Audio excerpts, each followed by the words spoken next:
हवामान बदलाचा काळ, पाण्याची टंचाई आणि वाढती लोकसंख्या अशा काळात कमी क्षेत्रात अधिक उत्पादन देणाऱ्या वाणाची कमतरता आहे। उस्मानाबाद जिल्ह्यातील उमरगा तालुक्यातल्या बलसूर इथल्या दत्तात्रय बिराजदार यांनी एकरी 40 क्विंटल उत्पादन देणाऱ्या गुजर जातीच्या गव्हाची लागवड केली आहे। जास्त उत्पादन देणाऱ्या गुजर वाणाचा प्रचार आणि प्रसारही बिराजदार करणार आहेत।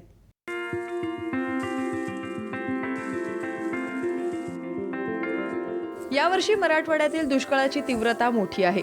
खरीप आणि रब्बी पीक हातचं गेल्यामुळे शेतकरी हतबल झालाय। बलसूर इथल्या 10वी पर्यंत शिक्षण पूर्ण केलेले दत्तात्रय बिराजदार गेल्या 30 वर्षांपासून शेती करतायत। सुरुवातीला उडीद, मूग, तूर, सोयाबीन, ऊस, द्राक्ष या पिकांचं उत्पादन ते रासायनिक खतांचा वापर करून घेत होते। रासायनिक खतांच्या वापराने जमिनीचा पोत खालावणं, उत्पादन खर्च वाढणं अशा समस्या बिराजदार यांना जाणवू लागल्या। त्यानंतर त्यांनी 2014 पासून सेंद्रिय शेतीला सुरुवात केली। शेतीत मी सोयाबीन, तूर, ऊस, द्राक्षे असे रासायनिक खतं घालून पिकं घेत होतो। परंतु ह्याच्यात मला कधी चढ उतार बघावा लागला किंवा आपण कधी फायदा पडला, कधी तोटा झाला। म्हणून मी साम टीव्हीवर ॲग्रोवन ही न्यूज बघितली, ॲग्रोवन पेपर वाचला। त्याच्यामध्ये सेंद्रिय शेती चांगली आहे असं मला वाटू लागलं। म्हणून मी रासायनिक शेती बंद केली आणि आता सेंद्रिय शेती करायचं ठरवलं। बिराजदार यांना एकरी 40 ते 45 क्विंटल उत्पादन देणाऱ्या गव्हाच्या वाणाची माहिती मिळाली। त्यानंतर त्यांनी औरंगाबाद इथून गुजर जातीच्या गव्हाचं बियाणं आणलं। त्यानंतर नांगरणी कोळपणी केली। 1.5 फुटाची सरी तयार करून 4 इंचाच्या अंतरावर टोकन पद्धतीने 5 गुंठ्यात लागवड केली।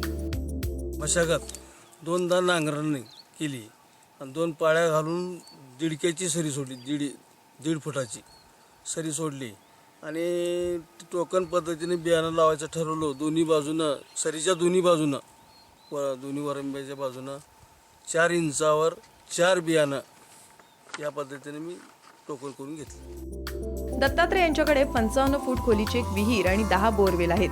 10 बोरवेल्सपैकी केवळ 2 बोरला अत्यल्प पाणी आहे। बोरवेलचं पाणी विहिरीत जमा करून सरी पद्धतीने पिकाला दिलं जातं।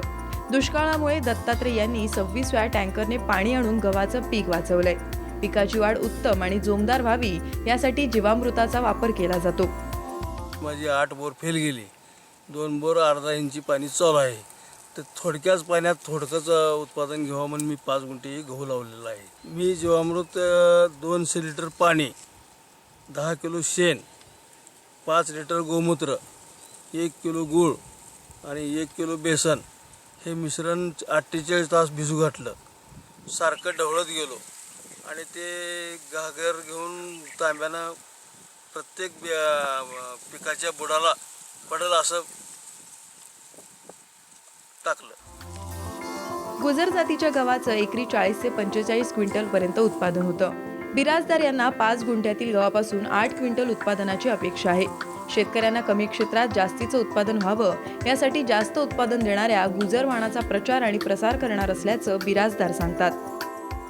मी यापूर्वी गव्हाची 21-19 ही जात पेरत होतो, पण तिच्यापासून मला 8 ते 9 क्विंटलच्या पुढे उत्पादन मिळत नव्हतं।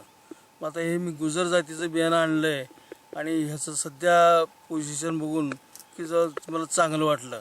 ह्याचे उत्पादन कमीत कमी 40-45 क्विंटल निघेल असा अंदाज आहे माझा।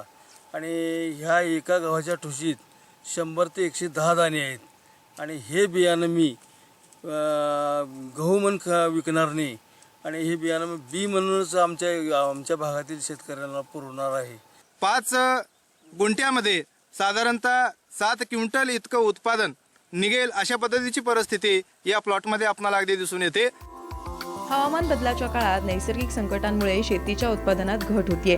त्यासोबतच औद्योगिकीकरणामुळे शेती क्षेत्रात घट होतीये।